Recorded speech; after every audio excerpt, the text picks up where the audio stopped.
You know him, you love him, you're gonna want more of him. Here he is now, it's Chattin' with Colin. I am ridiculous. I know. It's crazy. I told you today's guest would be very special. He's one of my best friends. He's a Broadway producer. He's won a Tony Award, actually 2 Tony Awards, an Olivier Award, a Peabody Award. You know him, you love him, really. He's from Brantford and New York City. Please welcome to the show. I know I normally tell you about myself, but this is just so exciting. Please welcome Greg Nobile. Greg. Hi, Col. How are you doing? How are you? Good. Thank you for coming. I'm really sad that I didn't get to hear the theme song in my headphones. Oh, I'm sorry. It's a host privilege thing. Oh, it is? But when you're watching it back, because you're going to watch it like 10 times. Of course. I wish you told me there was video. I wouldn't have worn shorts. What's funny is we did a podcast on Tuesday, and I was wearing shorts, and I hated my white pasty legs. Mm-hmm. So I wore pants now. Skinny mini legs. 90 pounds. Crazy, right? You look amazing. Thank you. Thank God for science. Can I take these off? You could take them off. I like hearing myself. Okay, I can't hear myself, so I want to look at you. Okay, so... I prefer to look just at you. Well, we go way back. Mm-hmm. We have. Why don't you, before we jump in, why don't you tell the audience a little bit about yourself? Well, why don't I tell the story about how I met Colin? I guess you're the host now. Yeah, how'd you meet me? About chatting with Colin. I don't remember. Well, I was a fan. I've been a Colin Sheen fan for a long time, way back many centuries ago. After the Bible, you had done the Rosie show, right? And then you did Les Mis in Brantford, mm-hmm. and my father, Brian Nobile, who ran a construction company in town for many years, and my best friend Ryan Bloomquist came to watch Colin's Cabaret, and we were big Colin Cabaret fans. Yes. And so to be your friend all these years later, and now to be on Chattin' with Colin, it's the best. I know. Just happy to be here. I'm so glad you're here. I mean, you split your time now between New York and Brantford? Yeah, in Brantford as much as humanly possible. Yeah. Here for the weekend. Good. Which is why I'm in shorts and flip-flops. Oh, you good, they're gone. You may or may not be having a big party tomorrow that I'm going to go to. Thank God. You forgot you invited me. That's not true. I just forgot it was tomorrow. Got it. Understood. So tell the audience about yourself. Yep. Like where I know you were born here and raised here. Born off of 146, Whiting Farm Road in Brantford. I went through the Brantford school system. Yeah. I was in the musicals all through school as soon as the musical programs in town began. And it just came out of the womb as a singing and dancing theater kid. And from a young age, I knew I wanted to be in the theater business. And as you know better than anyone, the theater program, all through the programs, here in school, even before we had a cultural department like we do now in town, was extraordinary. And I was a really lucky product of the arts program here in Brantford. And, it was a place that inspired people backstage and on stage. And I learned at a young age that there was a job on the other side of the stage, not just, careers on stage. And I was lucky enough to pursue a career beyond the high school program in theater. And I've now been producing for 11 years in a company that I founded here in town with you, starting many years ago, working out of apartments and barbecue restaurants and all the rest. But it's been 11 years since I've been running a company called Seaview, which is based primarily in New York, though operates sometimes from Brantford when I'm here. That's great. So you went to Brantford High School. You did the program with Kathy Ann and Tony. I remember going to help with those shows and seeing them all. Your senior year was Phantom of the Opera. Mm-hmm. I'm sure some of our audience has seen it or did see that. Then you went to college, right? Sort of. What do you mean, sort of? Well, everybody, I was a really bad student. I only maintained enough of an average school-wise to stay in the program. One of the amazing things about the high school arts program was you had to maintain a B- or a C average or something. And I was just a really bad book student, from a very young age. And it just wasn't my thing. But thank God I had a program and an interest that had an interest in me enough to motivate me to stay in class and maintain enough of an average. And because if I sunk below that, I would have to get kicked out of the musical. Right. And so I was just really bad at school, and I was I'm not going to go to school. I'm just going to become one of these people who just starts working immediately because I knew exactly what I wanted to do. And then came that time when all the acceptance letters start rolling in, and I had the full body panic. I was wait a minute, all my friends are going to school and to great schools because I had very smart friends, even though I was the not smart friend. And I panicked and applied to a lot of schools last minute, and I didn't get into any of them, including Southern Connecticut State University. I was not even waitlisted. It's a judgment-free zone here. I was just, nope. They said nope. But I did get into one school. On Which the school? upper, it was called Marymount Manhattan College. I got in there. Well, we could have been roommates. I got in there and Wagner. That's it. Wagner's a great school. Thank you. We did good there. I had a lot of fun there. Staten Island. I know the forgotten borough. That's When my okay. They have parents, that great ferry, though. they do. When my parents found out I was going to Staten Island, or Wagner College, they said, "No, you're not," because they're from New York, and they said, "You're not going to school to live on a dump because Staten Island's built on a dump." And then what did you do? I went there. To school And on it a was dump. rated one of the most beautiful campuses. It just the Princeton Review. I just named it best theater program. But Amazing. yeah, it was a fun time. But okay, you didn't go to college you did, but not Well, really. then I went for 4 or 5 weeks, and then 4 or 5 weeks. I was reminded that I really was not good at school, and it was time to get out. But I was in New York, which was the Yeah. primary thing. I needed to just get to the city. So school, that was a short visit for me, was the catalyst to getting me to the city on the full-time basis, which is what I needed. But I remember living in New York and you calling me. You were in L.A. or something, living out of a Winnebago or something. What was that? When was that in your life? That was right after I dropped out of school. I had a moment where I thought I wanted to be a talent agent. Right. Yes, because you and- were working. Remember, I sent you the Playbill job. Yeah. And I took that job for a God, little we while. have known each other for a while. Long time. Yeah, I was watching a lot of Entourage, the television show. Which, for those who haven't watched it, paints a really glamorous picture of agenting life. And I was like, I want to be a talent agent to the stars and whatever. And I had one amazing professor who had a husband who was a film producer, like an old school film producer. And she agreed to set me up on a meeting. And I went and I met him in his office, and it was like old school. It was like in 1501 Broadway, and he had like a secretary, and he was in the back room with scripts piled high, and he was wearing a suit, and it was just like super old school. And he said, we got to know each other, and he said, all you need to succeed as an agent in Hollywood is a black suit, a car, and this book. And he gave me a copy of a book called The Mailroom, which was just like an old school version of how people become agents, which is like they would literally knock on the door of CAA and WME, and they would like start getting coffee for people and work their way up.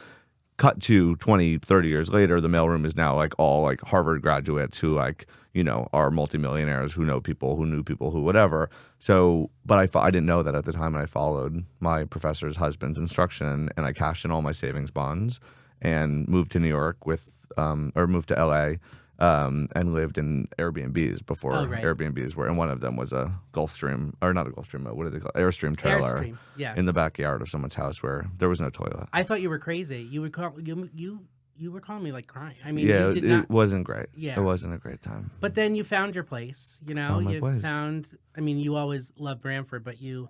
What year did you start Seaview? 11 years ago, so this many years times minus Well, 11. you won your first Tony for Gentleman's Guide to Love and Murder. I loved that show. It was great. How old were you when you won? 20. 20.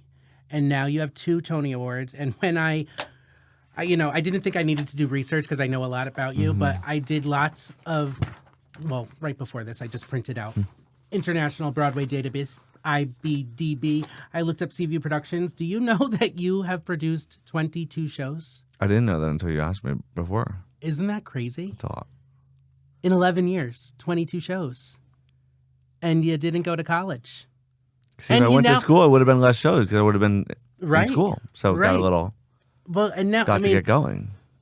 now you have Studio Seaview, which we'll talk about, but even you started The Stand in Branford and the Freaky Tiki, and now the Freaky Tiki's in New York. Mm-hmm. Can you tell us a little about your entrepreneurial, that's a good word, all about that? Yeah. Because you're not just theater.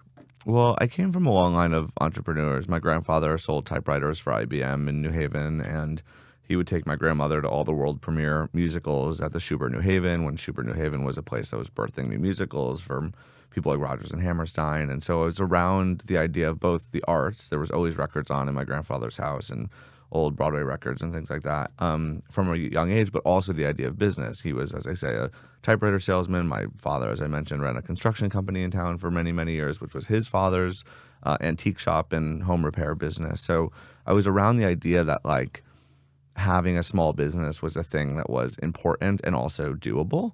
And at some point in my life was lucky enough to learn that there was this career called producing that sort of sat right at the nexus of art and commerce. And for me, it had both sides of it. And as I've gone through the world, theater will always be my first and sort of primary, both profession and passion. But I got really interested in hospitality. And for me, since I'm not a cook and I'm not a professional mixologist, for me, my role in the hospitality world is the same as producing, right? It's the idea of putting like great people together, putting financing together, putting marketing strategies and ideas and concepts. And at the end of the day, it's about putting butts in seats. And if those folks are in, like hay stacks that we have out at the stand when we're doing barbecue, or a cushy seats on 44th Street, it's the same sort of practice about how to tell people to come into a space where you want to tell them a story, and whether we're like literally telling them a story on stage that has 2 acts and musical breaks and all the rest, or if they're coming and having like a fun and escapism experience at the Freaky Tiki or at the stand or any of the concepts we've built for hospitality. To me, it's the same muscle. And at the end of the day, the thing that excites me most is just bringing people together. And whether it's super casual, like the party we're going to have tomorrow in our neighborhood, or opening venues or restaurants and bars, it's like, to me, it's the same like gut and just like body feeling of like wanting to bring people together. Yeah. Wow. That's so smart.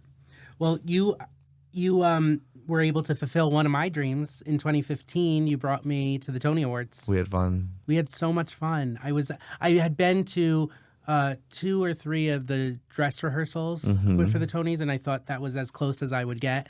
And 10 years ago, you fulfilled that dream. So thank you. Oh my God! And you've been to many blast. Tony Awards, probably every. I still Tony love our Award photos. since. I still love those photos of us from the Tony Awards. I know. They were My great. 30th birthday, I think you gave me that for my birthday.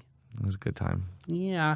What else? So what are you working on now? I know. The big thing is the Queen of Versailles with Yes. Kristen Chenoweth, who I've met a bunch of times, but in 1999 through Rosie, sort of at the Tony Awards. Oh, really? Actually, Kathy Ann Roding brought a group to sing at Avery Fisher Hall. Oh my God. And we had a break, and I walked with my mom and 2 other people. I forget who, but down to outside Radio City, and Kristen got out of the limo, recognized me from Rosie, came right over. We took a quick picture. Oh my God. And I've met her a few times since, but she was like, she was just starting out. Right. It was like the You're a Good Man, Charlie Brown Oh years. wow! Yeah. Wow. So She's amazing. She's just as good of a human and probably looks exactly the same. yeah, I know. I can't wait to see it. My mom has been begging me. Actually, I think I want to do a bus trip from Fun. Brantford. I would love that. So that would maybe mean so much. yeah, and then like maybe do like drinks after and maybe a talk with. Sardi's Here We Come. Yeah. Okay. So when I get back to the office right after this, I'm going to start planning it. Friday. I'll call No your summer people. Fridays for Colin Sheehan. No summer Fridays. No. Not here. No. Yes. So we're recording this on Friday. That's when we're recording. Was I not supposed to say the date? No, it doesn't matter. Oh, okay. I mean, it was like late night when you're supposed to. This be is going to be the episode that the most people watch because I'm with a Tony Award winner, let's not get 2-time carried Tony away. Let's not Award get winner. carried away. So what else are you working on besides Queen of Versailles? So we're right in the middle. It's August. It's Friday in August, just to really put us Okay, in let's just time. tell them it's August 15th, 3:43. 3:34. Dyslexic. Dyslexic. A little dyslexic. So we're in our sort of summer lull before all the fall shows start opening up. So at work, I'm collaborating again with the playwright of Slave Play, who now in a producing capacity has been championing an amazing new play that had a big off-Broadway run that we're transferring to our space at Studio Seaview, which will begin in September. So that's with Jeremy O'Harris? Yep, Jeremy Cool. Harris producing. And then Kristen Chenoweth is back on Broadway after 20 years. 20 years? In a new musical. Okay. She did Promises, Promises with Sean Right, Hayes with in Sean Hayes. between. Yep. And And she was on Broadway with her concert. yeah, but that she's done was- some concert dates and things like that. But this will be her first full new musical, and Stephen Schwartz's first new musical since Wicked. Wow. And it is the introduction of a new writer who we love called Lindsay Ferrantino, who we have a lot of plays with, but this will be her Broadway debut. And it will be the immediate follow-up to Michael Arden's Maybe Happy Ending. He was the director of that amazing Tony Award-winning show last year, which he won the Tony Award for directing. And we worked with him on the revival of Parade a few years ago, which he won his first Tony Award for. Yeah, and thanks, you brought some B-roll, so thank Oh, you. great. I think we'll be playing in some Should B-roll we cut now to it of now? Parade. Here Yeah, it is. and we could keep talking because I mean Ben Platt is amazing. I didn't get to see Parade, and I know Douglas Lyons was in it, Yeah. but New Haven boy. a New Haven boy, and I directed him in his second musical ever, Songs for a New World. I saw it. Crazy. Yeah, you were the one. I was there. And I did just get the okay from Greg that, and I'm saying this because we're on air, so he can't take it away. I am now a VIP, You've always been a VIP. and I'm going to be invited to every opening night or, dress rehearsal, invited dress. Right, Chase? Mm-hmm. Chase just got the text. I just sent Chase a little note saying Greg says I'm a VIP, and he's not going to take that back. So, Well, one of the most beautiful things, Colin, has been watching your return to Brantford over the last couple of years. And Brantford is so lucky to have you in the capacity that you're serving. And you're bringing so much amazing arts and culture to town and bringing the youth up into the culture, which, is we fall in the footsteps of Kathy Ann Roding and Tony Cardizano and Kevin Buno and the amazing educators and people who have brought us into this world and given us careers in the arts. And, knowing that the kids of Brantford have you to look up to and to learn from is so amazing. But we need to get you back to New York a little bit. So there's a balance. yeah. So some more Broadway shows for you. But I know, because the only thing I've Brantford seen needs you this here year, full I've time, seen so. 2 shows this year. One thanks to you, the last 5 years with Nick Jonas. We could show that B-roll. That was great. I went to the opening preview. And what else? Sunset Boulevard. Oh, yeah. I saw So it, and good. I love Sunset Boulevard. Amazing. I went with Paula Rarick to that. She was our last guest. Oh, I love her. But I I love have her you. work. I have you to thank for bringing me back to Brantford because I had a little rocky time in New York. I went on a cruise and my apartment got robbed and I things remember were that. crazy. And then at that same time, I was working for you in the city, and you said, "Hey, do you want to just summer in Brantford? I'm thinking about opening up this restaurant." And I really didn't want to, but I knew I needed a break from the city, and I truly thought it was just going to be for the Yeah. summer. Yeah. And I have never left, and that's all thanks to you. I mean, Well, Brantford will do that to you. yeah. It's Well, the I best. mean, it really took me living in New York for over a decade to appreciate Yeah. Brantford. I mean, just like you, I've never left. I've always come back for the festival in the summers and done events here and produced things with you. But I never thought I'd not be a New Yorker. I Right. mean, I always thought I would be living in New York, working in New York, very successful in New York. But the best thing was moving back to Brantford. Yeah. It really was. It's changed my life. I want some of the viewers to get a peek behind the curtain. Yeah. So, like, let me ask you some questions, like any onstage bloopers you want to tell the audience Oh. about, or backstage bloopers. Oh my God. I know you can think. Bloopers. I'm gonna think a little bit. Well, look, it's the live theater. Every night is an adventure of some kind. The more technical the shows get, the harder they go. It's like a new car. The more stuff, the more problems. So the more projection and the more turntables and all sorts of things. So, reading a performance report is always which is the report that comes out at the end of the night on all the shows. I know. I Typically get them when now. all the, oh, yeah, well.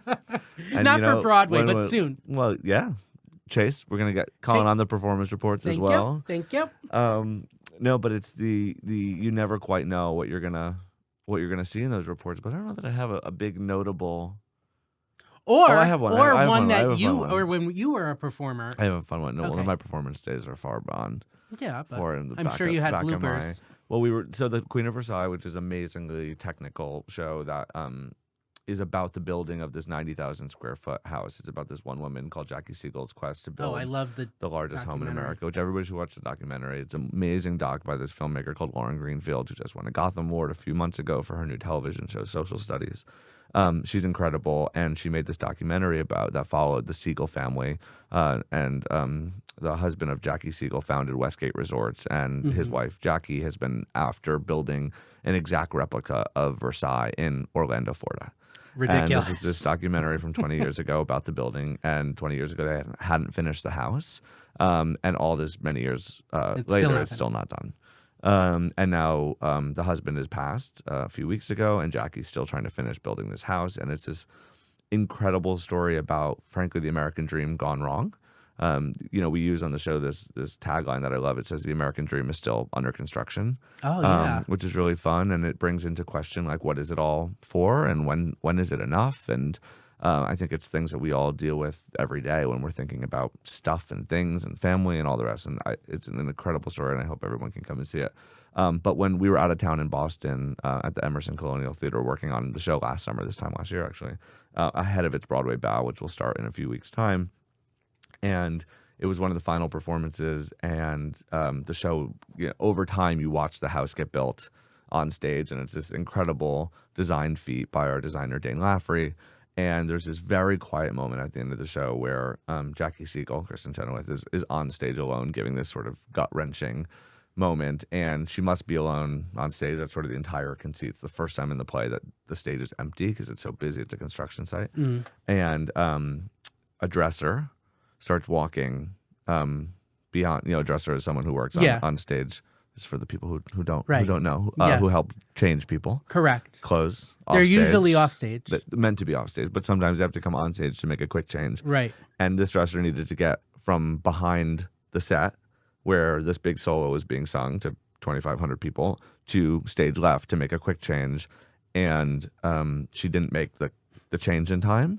And there's this big dramatic moment happening on stage, and she decides the way that she's going to get back to where she needs to go is walk across this set, but to put up a piece of clothes that she had in front of her face. Like, no one can see me! As if she was disappearing and she walked across the stage. And you know what? And that's live theater. She had no other choice. There was no other place to go. She had to make a quick change for someone else. She did the best thing you could do, and that's why you go out of town. You learn about all the things that maybe don't work. And I have this video because we were capturing something to look at something the next morning. And we have memorialized this moment of this absolutely incredible dresser who Can you send me that was video? like, I can't. It's under lock and key. Broadway Archives. We'll talk later. Thank you. Remember, I did produce Windy Woo and her Naughty Pets for New York Musical Theater Festival. You got my first New York producing credit. Well, wow, I have a lot to thank you for. Okay, so you've had this crazy life. You have met so many celebrities. People can check out Instagram and Facebook and everything, but do you have a memorable celebrity story you want to tell people? Story, I'm not sure, but I mean we had while you're thinking. Yeah. I mean, I've met Meryl Streep with you. A bunch of people. Now I can't remember. I know. But See what's Meryl, happening when you're on the I know. spot. And like when you're on chat with Colin, we've produced things like the Broadway Boys in Branford and Norm Lewis and Eden Espinosa. And, one of my favorite things is to bring the folks we get to work with on Broadway stages to town, because obviously we are in love with Branford. Can we do another one of those? We'd love to. Let's do one. Anytime. And it's what's amazing about Branford, and I think one of the best things about Branford is it is still a rather undiscovered gem, and we want to keep it that way. Yeah. But getting to share this community, which is both so beautiful in its natural landscape and settings and all of that, but also the people in the community that come out to support live events, which you know better than anybody now, and it's so amazing. And people leave both being like, how did I know about this place that was 2 hours from the city? And also, when can I come back? When can I stay at the Onigo? When can I go out and see the Thimble Islands? And getting to share, this space with folks that we get to do work with in Midtown Manhattan, which is a very different landscape than here, is really exciting. And my family was just disappointed that George Clooney didn't want to come to our family party, which is coming tomorrow. I didn't see that, but I did see that because CNN did a live. We're there, and it was on CNN. I think that was the first time CNN did a live. It was the first live stream of a Broadway show ever. You've done a lot of firsts. We tried to. It's incredible. So I cut you off, but yeah, what the celebrity? Do you have a celebrity story? I mean, it's not a celebrity story, but it's since we were just talking about George, we had the privilege of doing George Clooney's Broadway debut last year in a play called Good Night and Good Luck, which was a stage adaptation of the film of the same name, also 20 years actually after George and Grant Heslov wrote that for screen, where it was nominated for an Academy Award, and then they did it for the stage, which we did last year at the Winter Garden Theater, which is now home to Mamma Mia. Which is back on Broadway, and everyone should go see. Here we go have nothing again. to do with it, but it's going to be great fun. And, you know, it was just one of those reasons. There's been lots of celebrities on Broadway over the last forever, but Yeah. in particular over the last couple of years, and we've become one of the primary shops to work with the famous people who come to Broadway, which is great. And there are people who come to Broadway for all different reasons, and you know, at such a, and this isn't the Steve Mazzican podcast, so we don't need to get political, but you know, we're at a particular time in the world where George felt it was really important to tell a story about truth in journalism and in media, and he really wanted to tell this story. He comes from a family of journalists, and his father was a broadcaster. And so to tell that story in that moment, just after the election, was really amazing and important. And he came to Broadway for all the right reasons and was the greatest mensch of all time and did all the things and raised a historic amount of money for Broadway Cares Equity Fights AIDS, which is an organization that you and I both care a tremendous amount about. Folks listening may have experienced Broadway Cares from the red buckets that we asked for donations at a certain part of the year. And so getting an opportunity to work with someone like George, who didn't need to come to Broadway, but really wanted to and cared about the mission of the story that he was telling and the community in which he was telling the story with, was one of the more transformative and sort of transcendent collaborations I've had. That's great. And he's just what you'd think. He's a nice guy. Yeah, And the best. that's awesome.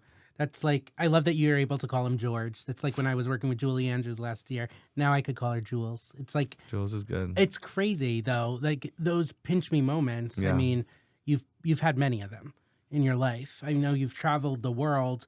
Do you have a favorite country or travel experience that you want to talk about? Well, I'm headed to Scotland in a few days for the Edinburgh Fringe Festival. Oh, my which friend is- Rosie was just Yes, there. yes. I'm going to miss her run. I'm I know. very sad about it. It's over now. It seemed to have gone great. Yeah. But for those who don't know, the Edinburgh Fringe Festival is this incredible festival that takes over Edinburgh, Scotland, and there are literally thousands of performances happening over the course of the month, and things happen in bookshops and in moving buses and in public bathroom. Like it's like there's art happening everywhere, outdoors, indoors. There's shows at 2 a.m., 9 a.m., like all day long. There's shows happening, and they're all about an hour long. And you can discover the next great comic or the next great magician or clown or Have you been writer. before? Yeah, I go every summer for the last couple of years. Okay. And so I'll be back in Scotland That's great. very soon. That's great. I Close need to your go. hometown. Yeah, I need to go there at It's some great. point. It's great. Um, Maybe one day we can have a Brantford Fringe Festival. Yeah, that's funny. I thought you were going to say Uganda Oh. because I'm Yeah, going yeah. back. You weren't even Oh yeah, thinking of I know that. I didn't go far. I I still didn't go have that far the back. salad tongs. Oh yeah, I do too. Those So are great nice. salad tongs. And I do have one of your plates from a party 3 years ago. From Uganda? No, Oh, from just your generally. house. Just general. You can have it. It's the one plate that You can doesn't have match it. my other plates, but I've been I'll bring it tomorrow. Put some cookies on it or something. Yeah. Will you? Oh, Okay. for sure. You know, I'm not going to have any of those well, cookies. no. No way. No way. Okay, tell me and us your favorite part about living in New York City. Favorite part. It is very much sort of, particularly after the pandemic, it is no longer the city that doesn't sleep. It's a quieter town than it used to be. However, which is disappointing, just to be clear about my purview on that. Folks aren't drinking till 4 a.m. and in the way that they used to. But the bars are still open, right? Yeah. Marie's Crisis, is that well, still? Of course. That's open Yeah. till 4. Yeah. You could usually find me there till Yeah. about that time. But it is one of those amazing cities where, obviously it's such a melting pot of so many different people and everyone's there for so many different reasons. It's not an industry town. While it is the home to Broadway, it's also the home to finance. It's also the home to sports. It's also the home to all these amazing things. I know So you've been going to a lot of Yankee games I'm a recently. sports like, fan. who is this guy? I'm a sports fan now. I'm a season ticket holder at the Yankees. I love it. Having fun. Maybe I need to go to a Yankee game now. I'm having a doubleheader day where you see a Broadway opening at night and we see an afternoon Oh, that's baseball what a game. 2-show day is now. That's what it looks like these days. But the fact that you can go and experience so much in one day, right? Like we were joking, but that could be a normal Saturday, right? Right. And where you can go and in the meantime watch something outside and pick up a book and go and sit in one of the amazing parks. It's sort of like it brings so much, and it is one of the reasons that I'm also eager to get out of town often because there's so much happening all the time. Yeah. And in our community, in the creative community, there's so many people doing shows, and you want to go support people doing different things. So you're at a comedy show at this hour, and then you're going to check on your show during the Right. day and go see the venue at night. There's so many amazing and things happening. It's just such a robust cultural landscape. I miss the theater scene for sure in New York. I miss the gay scene. Yeah. I miss the getting invited last minute to a show and being able to take a subway 20 minutes and getting there. Yeah. Yeah, I need to get back there more. Yeah, it's So, such an easy train ride. That I Metro know. North is amazing, and it's easy to, even when I'm here for a long stretch of time, I'm like, oh God, I got to go back to the city. And then you get on the train, and you're like, do a few emails. Literally, I was on the train today, a few emails, and you're like back. Yeah, And it's crazy. It's sometimes hard to remember how close we actually are. right. And I know this question will be hard. You probably can't pick a favorite, but what's your favorite part about living in Brantford? Oh God, my family is Yeah. all here. We ended up in a really lucky situation down. We live in Indian Neck. Don't give your address. Everyone's welcome. It's pretty obvious where we are. Off of Scum Beach, which my mother says we have to stop calling it Scum Beach because I guess we don't call it that anymore. But growing up, they called it Scum Beach, so we call it Scum Beach. But it's off of Limewood Avenue, and my brother and his wife have a bunch of little houses that are Airbnb properties, which are directly adjoin my sister-in-law's family's property, which are a bunch of houses where her father lives and the mother lives and another family member, and that directly abuts my backyard. And it's become this sort of amazing little community, and we love that neighborhood so much. And there's the beach right there, and I have a 3 and 4 year old nephew. I love seeing how, I mean, just like when my sister had her kids and Victoria had her kids, I mean, it definitely made me, listen, family was always first, but it definitely got me thinking family more Yeah. and really appreciating them and weekends wanting to go to Fairfield or White Plains and make those memories. I love seeing how excited you are when you see them and how excited they are when they see you. And when they say like they want to go to Broadway, it's like, oh my God, aren't nieces and nephews, aren't they the best? They're the best. You're They're the such a best, good uncle. and we have so much fun together. And I'm desperate. They're going to come this fall and see their first show. There's much debate about what they'll see first. I know. But I'm waiting to bring Claire, and I don't know what, but I I know. think it's now. She just turned 5. I Yeah, think it's now time. It's time, And yeah. she loves it. Whenever she sees, I mean, she's been seeing musicals her whole life, and whenever she sees them, she's so focused and Yeah. engaged. She loves dancing. She loves Irish dancing. She loves gymnastics. I think she's going to be a creative. I love that. Yeah. Well, I'm trying to force both of them to be creatives, but I want to be able to really nepo baby one of them into theater business. But we'll I see. think we'll, you we'll might. see what happens. I think I you think we might. have at least one performer, but The maybe older or the 2. younger? The older one. That's what I think too. He gets very excited when he sees Santa, as most kids well, do. Of course. Well, Santa's one of the great joys of being in Brantford. If I didn't list my family as the primary reason for loving Brantford, it would be the Santagrams. I love getting a frantic text from Greg, like, I need a little video message from Santa now. Or a full drive-by.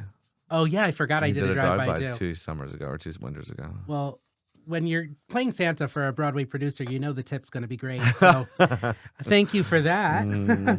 Do you have, we're wrapping up. I know it's been a little over a half an hour, but there's so much to talk about, and it's flying by. Are you, I know. Are you having fun? Of course, I'm with you. Oh, I'm I always love having it. fun with you. You've accomplished so much. Do you have a goal that you want to conquer in the next 5 or 10 years? Is there something there that you're aiming for? Because it seems like every goal that you set for yourself, you are able to achieve.